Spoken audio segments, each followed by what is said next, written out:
Ірына Касянкова. Молитва маці.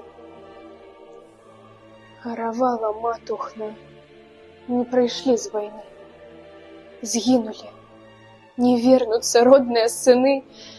Сэрца болем сціснула, цёмна ў вачах, галаву ахутала полымя і жах. Думкі закруціліся. А навошта жыць? Ці вайну праклятую, ці сябе вініць?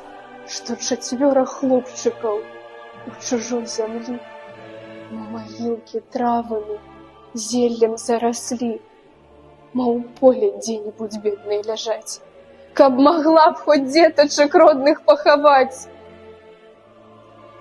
Так за чаем крыкнула Богу мышыню.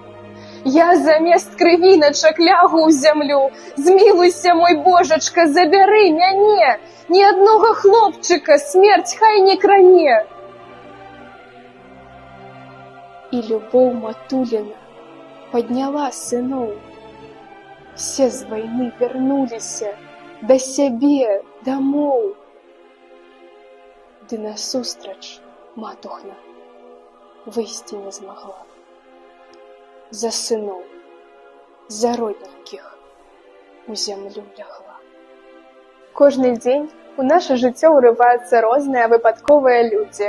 Мы ўсе такія розныя, а аб'яднаны літарай Ч. Чалавек. Давайце памятаць пра тое, што жыццё – гэта імгненне і вечнасць. Як напамінак на ўсё жыццё перад намі паўстае кніга Алеся Адамовіча «Янкі Брыля» Уладзіміра Калесніка. Я з вогненнай вёскі. Людзі, прыслухайцеся да нашага болю, жывымі спаленых у агні.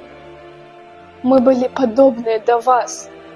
Проста жылі, кахалі, працавалі на сваёй зямлі і марылі зрабіць яе лепшай і прыгажэйшай.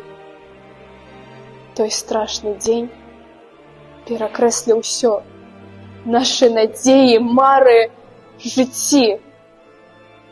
Мы так не хацелі паміраць. Памятайце пра нас. Зрабіце ўсё, што мы не паспелі, і перадайце на все стагоддзі другім. Няма нічога страшнейшага за вайну. Забыццё можа выклікаць новую трагедыю.